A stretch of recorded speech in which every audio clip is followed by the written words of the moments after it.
This is VSiN, the sports betting network.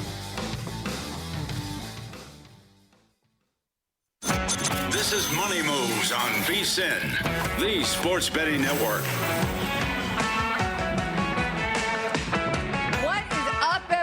Happy Wednesday as we welcome you into Money Moves on VSiN, the Sports Betting Network, SiriusXM Channel 158, iHeartRadio, YouTube TV, wherever you're watching or hanging out with us today. Thank you. We are live as always downtown Las Vegas, Circa Resort and Casino. He's Jonathan Von Tobel. I'm Stormy Bonantoni. Big 2 hours on deck. And I do say happy Wednesday, although you have come into the studio today very Oscar the Grouch. You're upset about a lot of things. You're a little bit tired, maybe a little bit cranky. How's this going to go for the next couple hours here? I'll pull through. I've already had some energy, some caffeine, although I spilled some of it on the table, so that made my day even worse.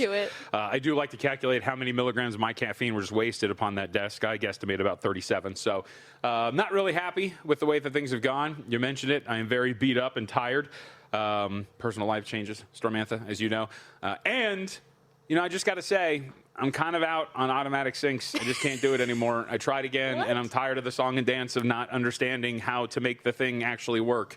It's getting very old. It's getting very old. I'll actually agree with you on that one. Yeah. They are automatic sinks and automatic soap dispensers. Honestly, pretty much anything that's automated at this point, even when you're trying to get the towels. They've done it to all of the features that are in a public restroom now. Correct. And it is impossible to make it actually work.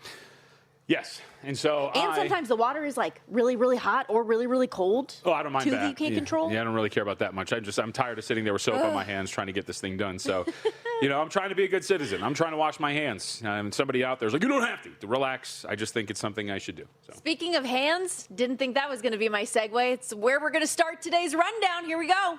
It's time for the top headlines and topics of the day. This is the Rundown.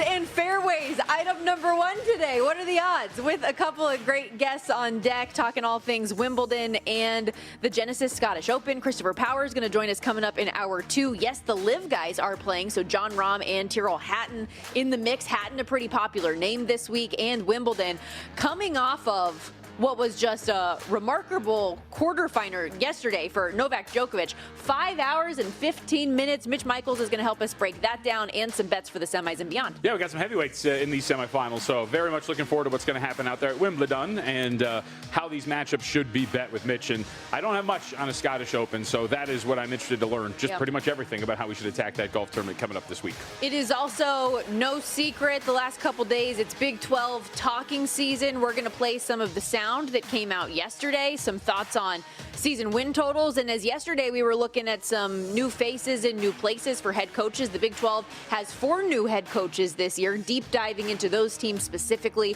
and what our expectations are for them, one of which I think could be a potential sleeping giant. Yeah, and there's also a team we're going to talk about today that's going to, I think, just outright stink. I agree. I think I know what you're talking about, and I agree. And some interesting revelations from one team, including one player who gave us some truth, maybe too much, about the way things were operating at their program last year. Hopefully things have improved, but you never know. It is also, for the first time in nearly a month, a day where we don't have a World Cup match on our screen. But with yesterday's results, the quarterfinals are set for the World's game. Yesterday, the round of 16 came to a close with 2 polar opposite results, by the way, which is where we're going to kick things off. We were on the air as Lionel Messi in Argentina came back from down 2-0 in the 79th minute to Egypt. They rally for 3 goals in about 13 minutes to win and advance. Then we go home, and Switzerland gets the upset against Colombia. And on the surface, you hear that. You think, oh, wow, that's awesome. Another upset. We probably got another crazy game. 0-0, so boring. 6th draw of the knockout stage, first and only of the round of 16. So again, you think that there's maybe some excitement. 3rd lowest expected goal in a World Cup match on record, JVT. I mean, it goes back to what we talked about with that matchup. I had Colombia to win in regulation, and obviously they don't get there. But part of it was Colombia had played so well defensively through the first 4 matches of this tournament. You expected maybe they were going to allow that, not allowing touches in the box, not allowing you to set those up outside of potential set pieces that you can generate. And they have been really good in that regard, just limiting you to, we'll use the hockey terminology, the blue line shots, right? Just not getting in the paint. But sure enough, that was not good enough because their offense was not good enough against Switzerland. So you got half of the equation right, but the result was not there. Switzerland gets to move on to a fascinating game against Argentina. But feel kind of bitter a little bit outside of everything going on in my personal life with the sinks, my bloody toe, and everything in between. Your regular Curt Schilling. Yeah, exactly.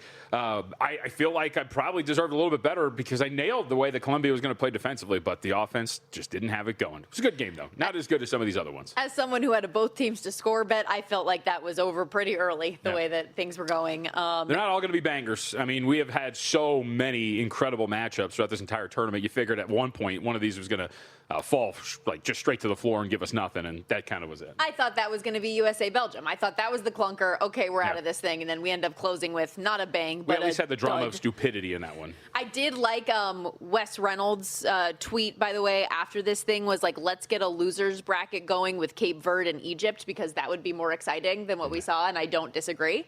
I would say that if you – so what was it? They set the record for lowest expected goals for a match.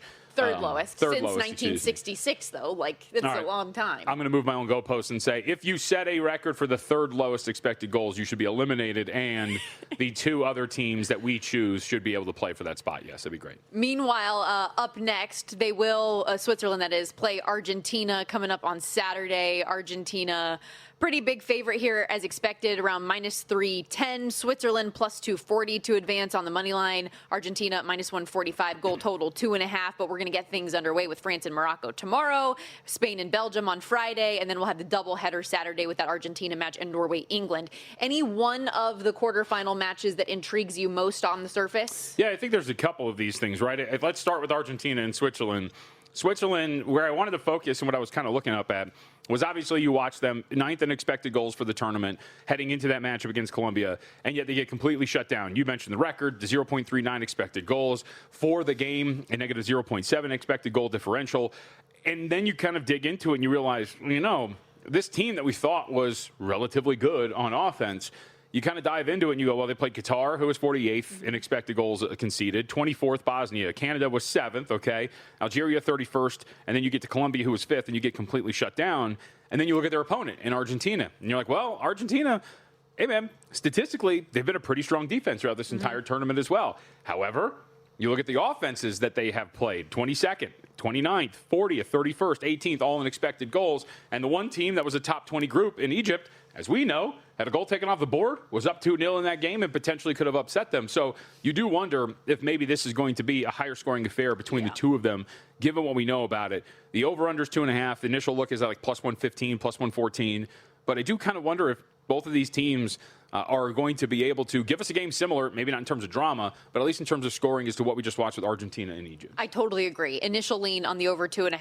I was looking at some of the pricing on both teams to score, but Switzerland disappointed me in a major way yesterday with their lack of being able to score. Again, the final yesterday, 0-0 in regulation. They win 4-3 on penalty kicks. The first match, France and Morocco, I think this is going to be potential to be one of the best, if not the best games. This one and the Norway ones are the two that really stood out to me above the rest. France, your overall favorite now to win the World Cup, and this should be their most difficult opponent so far. Rematch of the 2022 World Cup semi, in which France won 2-0. Alex Blower's done a great job covering all of the World Cup for us up at vsin.com. He's had a lot of success with these same game parlays, parlaying a side to win and an alt full game total under. And I saw in an article up this morning, that's kind of what he rolled here with France in the alt under 3.5 goals at plus money. I do like that approach. If you have access to a sports book that'll let you do it. A number of injuries real quickly to be aware of for this one for France.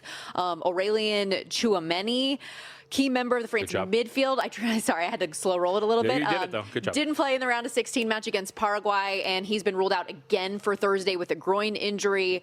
Manu Kone is expected to replace him. There is a belief that the groin injury isn't serious, though, so should France advance as they are favored to do so, the hope and likelihood that he'll be back in the World Cup. Meanwhile, for Morocco, midfielder Ismail Sabari is dealing with a minor muscle strain. He had to leave their match against Canada in the 22nd minute.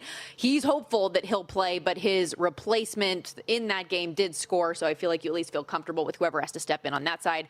I lean both teams to score on this one as well. I like France's team total over, over for the full game. How do you see it? I would agree with the team total angle. I mean, you look at this French attack so far, tied for first in goals per match, 6th in average possession rate, expected goals, they're 3rd for the tournament, shots on target, they're 1st, big chances generated, they're 3rd, touches in opposing boxes, they're 6th. Like, this offense has been incredible this entire tournament. Why would I expect anything different as they move forward here? So I thought team total, to me, just to whittle it down down to France and not lay a big price to have them win either in regulation or just to advance, but instead bank on this offensive attack again.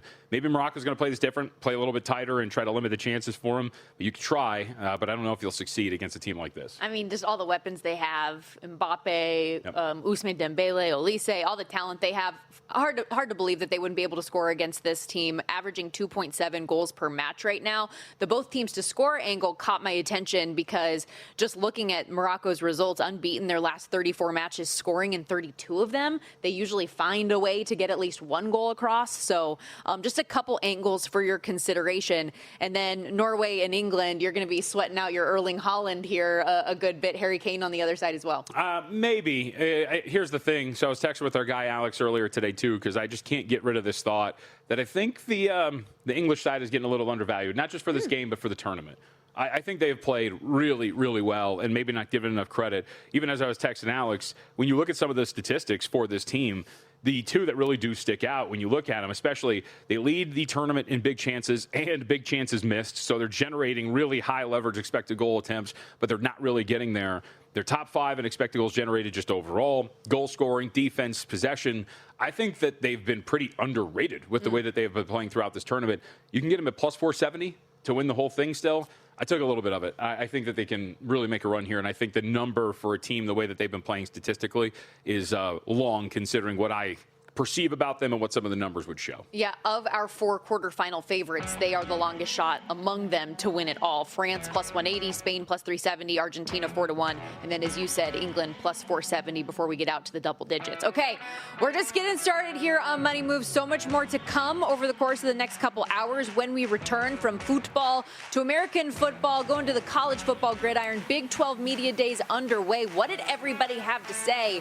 And is it bettable? We'll be right back. Tortillas. Tortillas? So you're listening to this podcast because you want an edge. But what if I told you you're only halfway there? You've got the mindset. Now it's time to get the toolkit to match. Here's the thing. Pro bettors spend thousands on data and tools. But what they don't want you to know is that you can get the same edge for a fraction of the cost with VSiN Pro. VSiN Pro gives you access to expert picks, public betting data, prop projections, powerful tools, analytics, and more. Just tap the link in the description and see why thousands of bettors are already using VSiN Pro to cash more bets.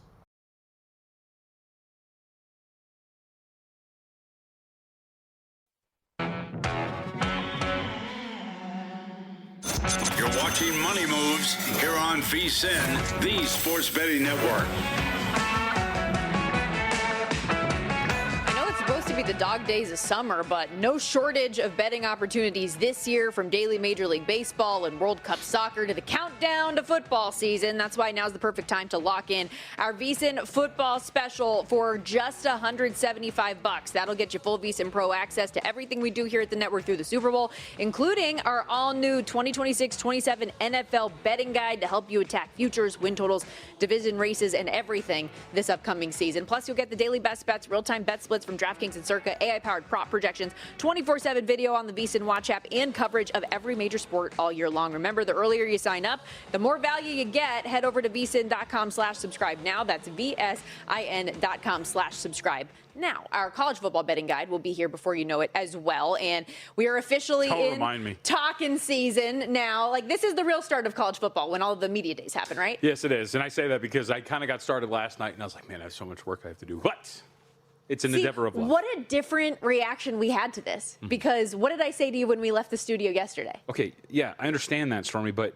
would you like to write? Well, our audience doesn't know what I had to say. I said, oh, my God, I am so happy we can finally talk about college football. Oh, talking about college football is great. I'm just saying, would you like to write 28 profiles and 2 conference team previews? No, I don't have to do that, which is great. I just have to pick a couple bets and call it a day. Yeah, exactly. That said, not as much as Adam Burke, though. Adam Burke does a great job. That's true. And I mean, a lot of people at the network are going to be contributing to that college football betting guide. You're going to have bets from everybody, which is awesome. But we're including Kelly Bidlin. Piecemealing this thing, going to go conference by conference, team by team for a handful of different things. Right now, this week with Big 12 Media Days going on out there in Texas, we are starting with them. A lot of sound coming out, especially from the commissioner, Brett Yormark, by the way, who acted somewhat surprised, in my opinion, to get a Brendan Sorsby question. Here we go.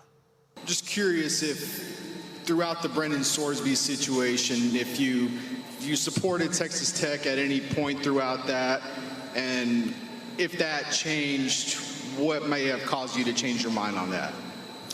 Let me start off by saying I appreciate the question. I appreciate other questions that are probably going to come forth today.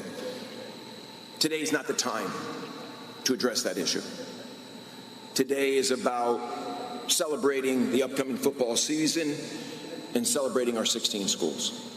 But I appreciate the question, so thank you. That was, by the way, after about 10 minutes of him just talking on the podium without questions, patting himself in the conference on the back. I loved all the commentary coming out of this, by the way, that of like, okay, so when is the time? If not media days, that is 4 questions being answered. Somebody tweeted, did you think they were going to ask you 15 questions about Monster Zero Sugar energy drink? Great partnership, by the way. And if we would like to, VSiN and others, I don't think that there is any other show that consumes more caffeine, specifically Monster Zero Sugar, than this one right here. So if we wanted to get that done, totally down. I'll wear a patch. I mean, for the right price, to get a tattoo to my neck. But either way, I would agree with you. This was going to come up. And by the way, I mean, there's that little thing of being in a lawsuit with Texas Tech as well as a conference that probably should be addressed. I would assume that maybe some of these teams and programs would like to know, like, hey, we're getting money back. Like, how's this going to work? So I appreciate that he appreciates the questions, but maybe at some point there should be some answers to this. Another question, as the Texas Tech portion of the Q&A continued that's gone viral, came from Sean Dillon, another Texas Tech media member, asking about hard-hitting journalism asking about them being punished more than other member institutions. Texas Tech got fined for tortillas, and tortillas were banned outright. OSU has had paddles that were given a noisemaker exemption back in 2012. Sorsby never played a snap for the Red Raiders, and yet there is a lawsuit. Cincinnati has yet to be touched. You're selling greater than 12. Why should Texas Tech fans believe them? No, I didn't say greater than 12. You misquoted me. I said we're going forward as 16 strong, and that's my answer to your question. But thank you for that question. Appreciate it. He thought that was such a mic drop moment, by the way. It was Yormark? Yes. I mean, both of them, yeah. Not. I mean, so there's a couple things here. First off, for those that have not seen that before, that man had to ask that question twice. In fact, Yormark made him stand up and ask it again after he stumbled through it, which was just a total D move and a power move because he saw the guy was leaking oil throughout the entire question. I mean, I guess I kind of understand where he's coming from, but I will say this. I'm kind of glad we're just moving past this. Sorsby's out of the conference. He is serving his year suspension from the NFL that they swear they haven't handed down. We'll see what comes of this lawsuit and how they're going to handle this with their other programs, but I think it's kind of time to move on. And that's a local Texas Tech guy, correct? Yes, correct. So. And I mean, the message and intent of the question, I think, got a little bit lost because of the way he was stumbling through it. But it's basically talking about what he feels like, and Texas Tech people in general feel like have been injustices, cataloging them, starting with the tortillas, which weird comp to start with, but okay. Right. And going to the Cincinnati mark, which is you haven't touched them, which is saying he played at Cincinnati, you haven't done anything for them. I think is important to note the Sorsby lawsuit was in response to the Texas Attorney General threatening the league. We also have no idea at this point what Cincinnati knew or when they knew it. The NCAA has, as we saw today, made an inquiry to them. But at this point, there's no definitive proof that they knew anything. So how can there be another layer to that they want? That said, Texas Tech is a vital member of this conference. If anybody wants them to be successful, regardless of all of this, it is still Brett Yormark and the league. I wonder if he didn't answer the questions because there might be pending litigation stuff that he just can't. But if that's the case,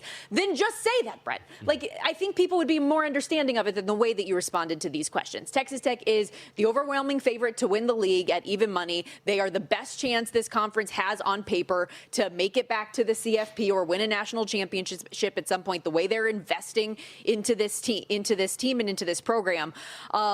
Will Hammond, I think he and this team at large have an opportunity to shut up all of the haters and make it about football now. Mm-hmm. With that in mind, I'm actually pretty high on BYU, who you saw as the second team on the board. I know you're surprised. Plus 550. I don't hate it. They're also plus 330 to make the college football playoff. 12 returning starters, including Bear Bachmeier, who, if you remember this time last year, was being thrust into the role as a freshman because of everything that happened with Jake Retzlaff off of the field. He couldn't come back. Bear had to learn under fire and was awesome. And his injury at the end of the season is, in my opinion, a big reason why they fell as flat as they did against Texas Tech to close out the year. A favorable Big 12 schedule. Notre Dame does come to Provo, and even if they lose that game, I think if they play well in it, that's going to look good for them to the committee. So a few angles on BYU coming out of the Texas Tech conversation. Yeah, I mean, I would agree with all points outside of your homerism for your fellow Mormons out there for BYU. They need me on the sideline. That's the problem. They do. And bump up those numbers. They also desperately need you in the clan, but that's another question for you. But I would say that I would agree with everything. Returning production for them as well is up there in the Big 12. I think it's one of the higher teams in terms of returning production overall from last season too, isn't it? So you look at everything they have coming back, and the, I guess not weakness, but the softness of the Big 12 post. Like, what are we talking here? Like after like Arizona State, there seems to be a little bit of a drop-off and some questions about a lot of these teams. So I would say 100%. I think it makes sense that the second choice on the board would be one of your options, obviously, to win this thing. But your love for them at that price would also make some sense, given what we know about them, their schedule. Even ASU, by the way, their win total is only 6.5, and I think they're a little bit underlooked. Colorado is your longest shot in the league, which I understand, given the results that we saw a year ago and so many questions entering this year. But Deion Sanders is back. He looks as healthy as we've seen in a long time, and had this to say about how the coaching staff is changing things this year. This is the best coaching staff that I've had in my minute coaching career, and I'm excited about it. I'm excited about the young men. I'm excited about everything that we have on this roster, because I feel like we have the team to win, and I cannot wait to see it. I mentioned the health part leading into that because he did point out on the podium that his cancer diagnosis took him away from the team last offseason. When he did get back with the team, he wasn't the best version of himself. But part of why this is so big to me is because I think Deion Sanders in years past has put much more value on the names of the people that he has brought in to be coaches versus the actual coaching ability. And now he has some adults in the room. Brendan Marion, someone we know very well from his time at UNLV, the go-go offense, what he could potentially do. What's your thought? I mean, it can't get any worse than last year if what Julian Lewis told us was true.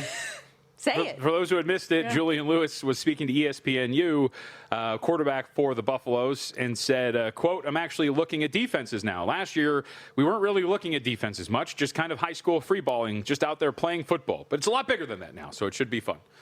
I mean, it's a ridiculous quote, and I'm sure, actually, I hope that that's not true, that they weren't not looking at defenses, but I just think it kind of speaks to, and maybe the cancer diagnosis, everything you went through is part of it, but we've talked about this with Deion Sanders' teams quite a bit, especially since he's taken over at Colorado. At times they have seemed somewhat ill-prepared, whether it's in the game or during that, or right before, preparation, game planning, in-game situations. So one would hope that with a coaching staff like this that has the cachet that he believes that it does, that they will be a team that is much more prepared on a game-to-game situation and, of course, in-game situations as well, because they have failed quite a bit, I think, in a lot of those categories. Well, and that was something specifically that he mentioned, that there were a lot of close games that they were either in the lead or had a chance to get in the lead in a fourth quarter where they let it slip away, and he said he feels like they'll be in a better position to finish this year because of that. 3-9 last year. The recruiting, though, is interesting. Yes, they brought in some decent transfers, but a bad recruiting class because I think people aren't falling for the shtick anymore. And, you know, this is a year where you're supposed to have shown a couple seasons of growth that you haven't had. You've taken steps back. So will, like I termed it, having adults in the room make a difference with this team? Their win total is 4.5. It's the lowest of any team in the conference. The under is juiced to -160. So could they surprise some people, or is that about right? We got to step aside here on Money Moves. So much more to come when we return, diving into a little Wimbledon conversation with Mitch Michaels, host of Inside In. Stick around.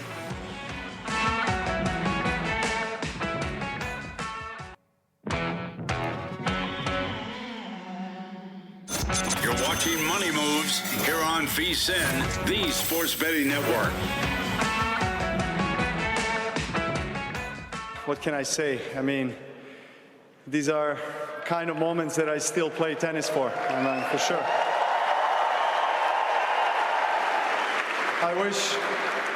I wish it was finals, you know, so I don't need to worry about how the body will feel tomorrow, but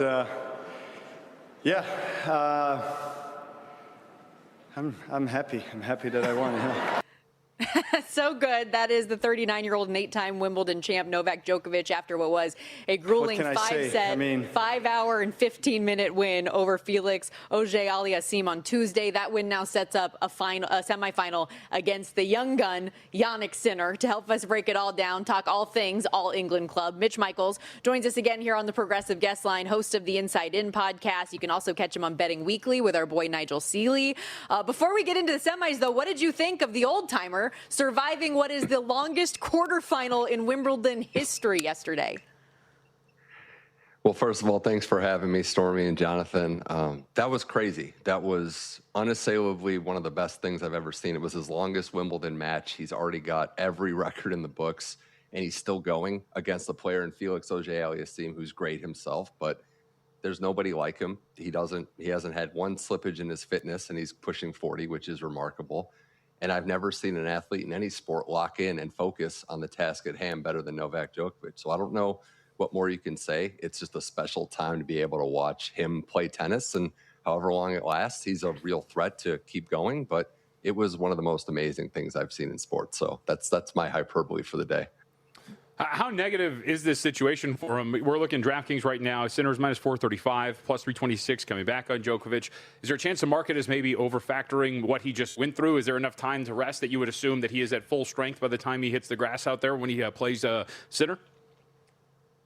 Well, getting the extra day off is huge for him. The semifinal schedule lucked out for him that they played on Tuesday and that they have that extra day till the Friday semis. That will help.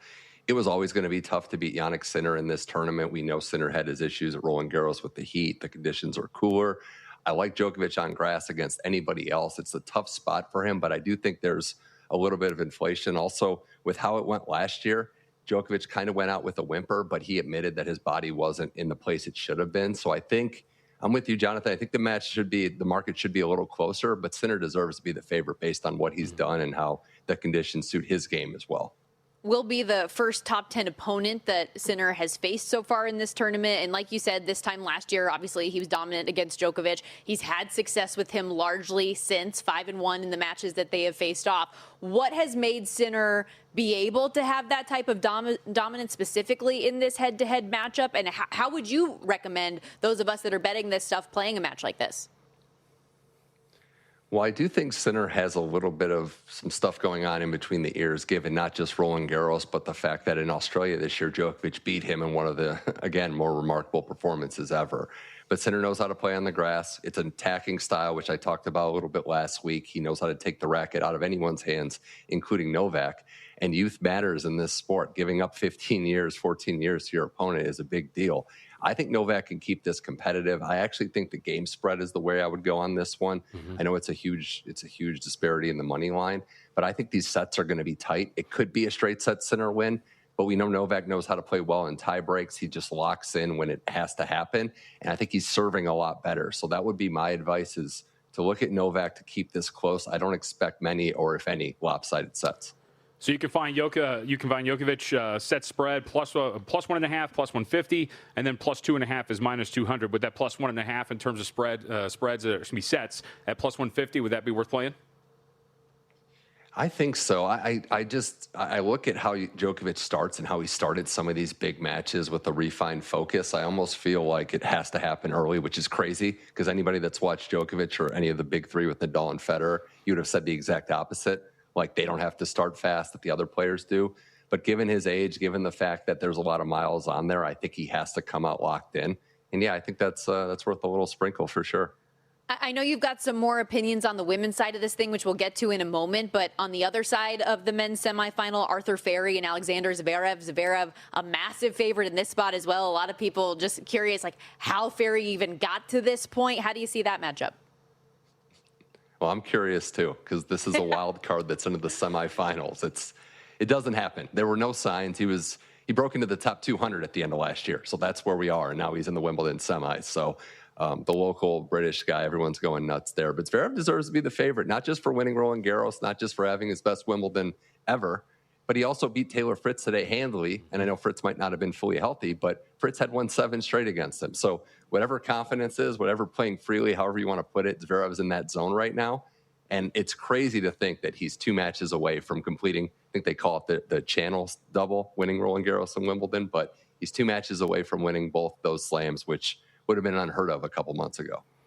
So is there any way to bet this? Are we expecting dominance here, or are we laying like a minus 2.5 in terms of sets? Do we think that he's just going to roll them?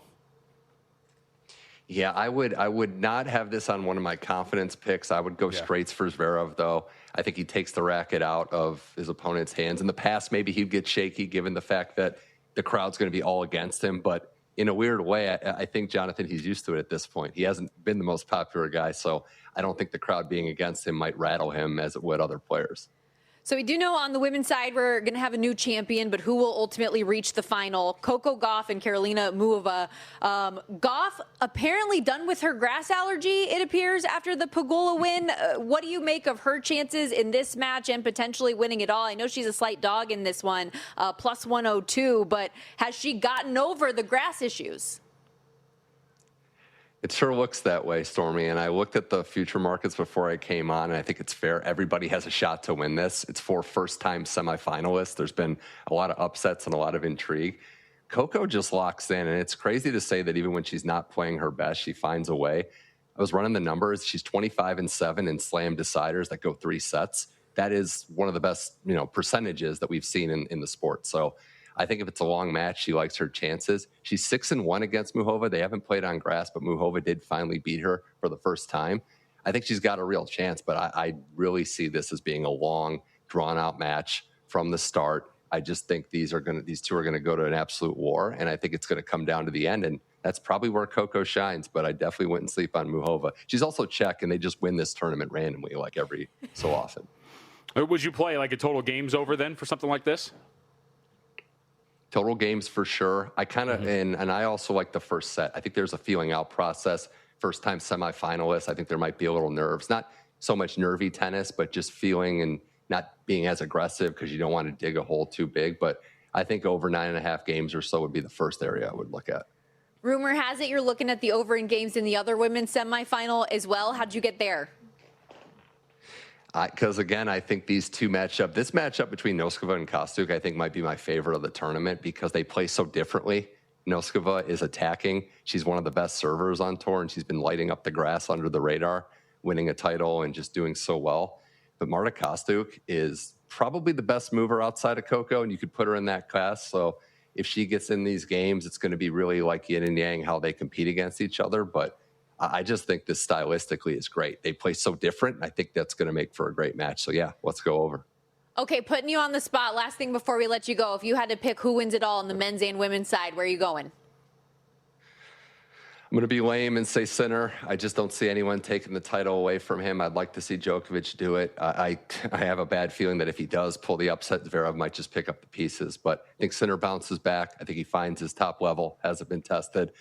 On the women's side, wow. I'll go aggressive, and I'll say Linda Noskova wins the title. I think she comes through, and she beats Kostyuk. And then maybe Gauff in the final, I think. So I'll go that way. That's where I'm going to go. I am here for it. Mitch, you're wonderful. Thank you so much for taking some time for us again this week. We appreciate it. Anytime. Stormy, Jonathan, thanks for having me. Hope everyone enjoys Wimbledon. And, it'll be a good one. I'll talk to you guys soon. Yeah, it should. Mitch Michaels, again, make sure you check out the Inside In podcast. Noskova, plus 350, your long shot right now among the 4 semifinalists that are out there. Sinner, to his point, minus 235, odds-on favorite right now. But if you think Djokovic can get through him in this match, plus 650 to win it all. I want to play some of these too with the total sets as well when you're looking at how aggressive and competitive these are. But, yeah, that does seem on the surface maybe. It reminds me of the Mexico-England matchup in the World Cup where it seemed like England was maybe being discounted on the to advance because of everything that was being factored into that price. And maybe it's kind of the other way around here where Djokovic and the rest angle, maybe too much being put on the fact that he didn't play so much. And you're getting such a big plus price on him to get this thing done. And it's one of those things where it's like he should not be – it's not like I'm saying he should be favored. So I'm gonna take what is a plus whatever it is. What are we looking at here? Plus 4 or plus 326 on a thing that should be plus 285, and I'm still going to be needing that to get there. But feels high to get over 320 on Djokovic. I did like the comment. And obviously, we played the sound as soon as he came out, but he's like, I wish it was the final. Yeah, like to get a little rest, but he does, as he said, the day in between. Those odds for the top of the board in general: Sinner, like I mentioned, minus 235, Zverev plus 295, Djokovic plus 650, and then Arthur Ferry, poor guy, 25-1. Nobody's giving him any faith. We got to step aside here on Money Moves. Stick around, though. Plenty more to come on VSiN, the Sports Betting Network.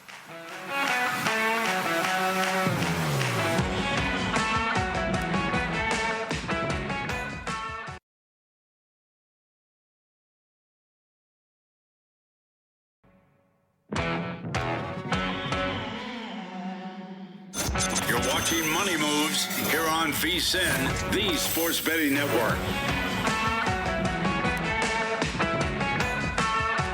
Money Moves, VSiN, the Sports Betting Network. Stormy Buonantony, Jonathan Von Tobel with you. Heavy Big 12 day with media days going on right now. Have a couple more sound bites we want to play you guys. Some interesting conversation topics coming out of yesterday. I'm sure we'll have some more sound for tomorrow as well coming out of today's area. But earlier this week, in addition to the conversations that we've had about new head coaches, we talked about quarterbacks that are in new places, because that's one of the biggest changes in college football over the last handful of years, is just how much roster turnover we have, who's going to be the biggest portal acquisition at quarterback different teams can get. One that you even mentioned you'd forgot about, or maybe you didn't even realize, was that DJ Lagway was the new quarterback at Baylor this year. And he spoke with On3's Andy Staples yesterday about the opportunity to go through an offseason healthy.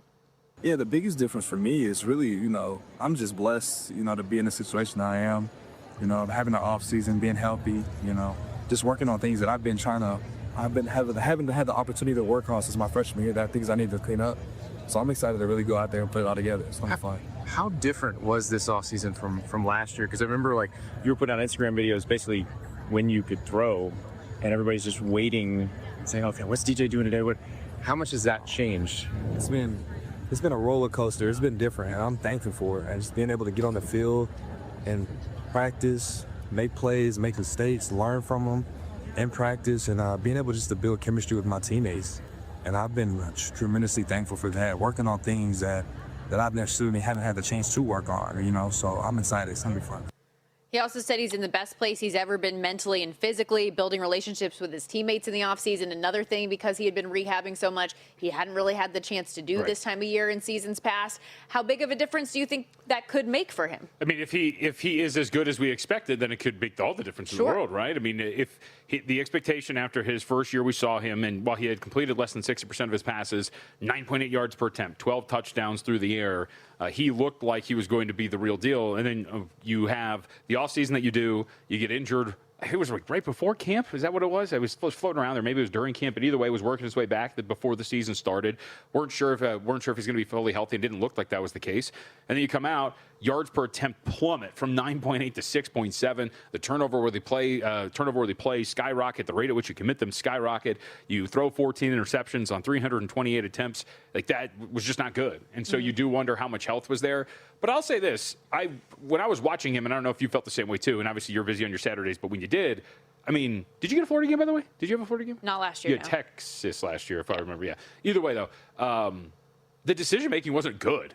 When you sit back and you throw into triple coverage and the guy's underneath and he picks it off and you're wondering, what are you looking at? That's not because your calf was hurting. That's because the mental decisions weren't there. And so I do wonder how much of that is going to improve for him as well. But that's where I would go, is I wonder how much of that also has to have, not having cohesion and reps as part of your coming back from injuries, right? Because it's been the calf, he had the shoulder, he had the sports hernia as well. There were a lot of different things that mental reps don't help you in that area. You need the physical reps. Sure, but it's not like those expired as the season went along. I mean, we're talking late in the year when he was healthy. Sure. You know what I mean? The decision-making still was curious at times.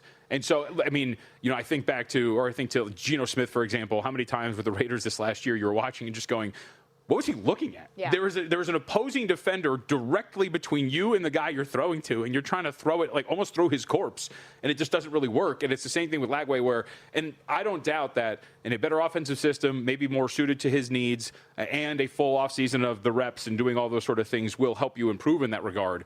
But I do think that's worth bringing up, that some of his struggles, I think we tend to go, oh, he was injured and all that kind of stuff. But at the end of the day, decision-making is decision-making, and it didn't seem at times that he was doing that very well. And Jake Spavital is going to want him to throw the ball more than he even was asked to do last year. So that's going to be a big part of it too. But Spavital built a reputation on developing quarterbacks and helping them grow and take that next step. So maybe he can get that out of Lagway. But you're dead on. Health and turnovers have been the Achilles heel. Led the SEC in interceptions last year. 24 turnovers as a starter the last 2 years. Baylor's win total this year is 6.5. They're a long shot for a reason in the conference. Dave Aranda's been on the hot seat for how many years now? If this season doesn't. I was reading something about that, and one of the lines was Dave Aranda on the hot seat, and I said, I think this is just copy and pasted from last year. Yeah. I mean, at least the last 3 years. Yeah. But win total 6.5. I think 7 is about right. So I would lean over on that number, but That's about what you're going to get from me here. I mean, I would say, so you start off the season with the neutral site game against Auburn, and then after that you have an opportunity to stack up some wins. Prairie View A&M, Louisiana Tech, Colorado, all of them coming in Waco. Your first conference road game is at Arizona State, which might be somewhat difficult. I know you said you're relatively high on Arizona State because just how well coached they are, but still a winnable contest, I would argue, heading into your bye week. I mean, there's a reality you could be 4-1 heading into your bye before you take on TCU.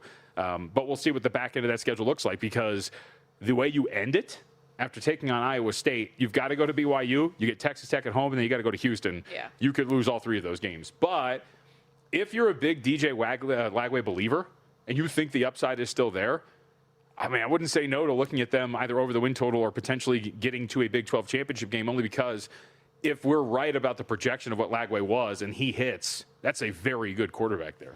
So because you bring up Arizona State, I couldn't help but laugh when I heard Kenny Dillingham say this on ESPNU yesterday about the Sun Devils playing in London week 3 against Kansas, the inaugural Union Jack Classic.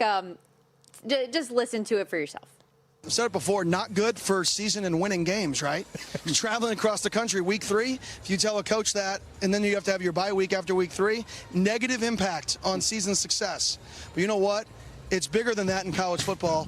Regardless of how much it's changing, college football is about 18 to 23-year-olds creating experiences that they'll remember the rest of their life. And for me to say this is going to create a competitive disadvantage on our season and take away the opportunity for 105 guys to go to London to play at an unbelievable stadium and experience something they'll remember forever, that's cheating my own players. And I don't care the negative effect it has on our program. We're going to fight through it, because maybe it'll bond us together, and maybe those bonds will make us tighter, and maybe the tighter we get, the better we get. I just love how he kept going back and forth of like, this is going to be terrible for us. This is really not good. Don't like it. It's going to be a disadvantage for us for the whole season, even the following weeks after that, the prep weeks before it. But, I mean, great for the players. It's an experience. But, boy, is it going to be bad. Just don't handle it like Scott Frost in Nebraska allegedly did. Because there was a lot of rumors bound of that they very much enjoyed their time out, and it was Ireland, correct? Yeah. So enjoy your time.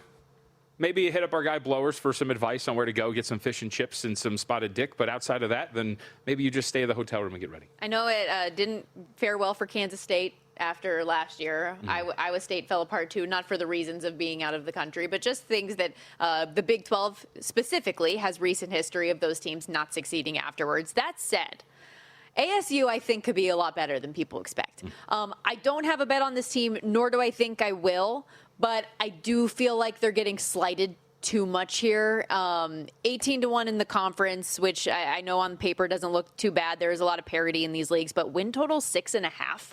I know they've got some tough spots. Texas A&M week 2, we just mentioned going overseas. Texas Tech and BYU both on the schedule. Haven't announced a quarterback, but I'd be pretty surprised if it's not Cutter Boley. They don't do a media poll in the Big 12 anymore because Kenny Dillingham broke it. Because everyone thought this team 2 years ago was going to be so bad they were going to finish dead last. Their win total was at like 3, and they ended up winning the conference and going to the CFP and probably should have beat Texas.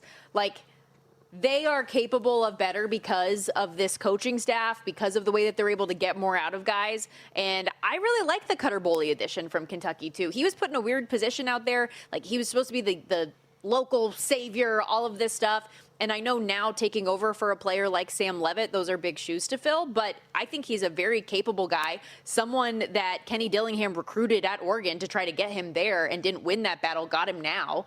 It's clearly somebody he believes in. Well, what did you say the win total was again? 6.5. Man, this schedule's really hard, though. I know. Because you talk about this game that we're speaking on. Was it the Union Jack Classic? Yes. But that comes a week after having to go to Texas A&M, so that's a brutal schedule spot. And then you look at some of the conference opponents. In my eyes, they'll beat Kansas. Sure, but even if you do, you don't, whatever it is. I'm just looking at the rest of the schedule, which is at Texas Tech, a Kansas State team that might be good. I don't know. At BYU, you have to go to Arizona at the end, which is the Territorial Cup, and Noah Fafita and the Wildcats might be relatively competent, or at the very least, the very same level with you. So that's a coin flip spot at best. It's just a really interesting schedule, and I will just say, you might count it as such. Saturday, October 10th, with a look-ahead spot on the horizon with Texas Tech road trip out there to Lubbock. Hawaii might catch you because Hawaii is a pretty decent group this year too. So it's an intriguingly challenging schedule, we'll call it. Their schedule is why I said I don't have a bet and I don't think I will. but I don't think this is a team you should sleep on. Or if you are an opposing team, like if you're looking at Big 12 schedules this year and you're going through win totals and you're looking at ASU and you say, oh, that should be a win, I wouldn't do that. That's all I'm saying, kind of as you're going through here. I'm glad that you brought up Kansas State and what are they going to be. I have some feelings about it. We're going to get to that coming up in the second hour of the program. We're going to talk at the 4 new head coaches, Colin Klein at Kansas State, among them former quarterback, former offensive coordinator for the Wildcats, comes over from Texas A&M. That's another team I think could be getting a little bit overlooked in the market and one I would be willing to place a bet on. I'll tell you why a little bit later, but when we return, we're diving into your favorite sport, the NBA, little hoops, as we kick off hour 2 next.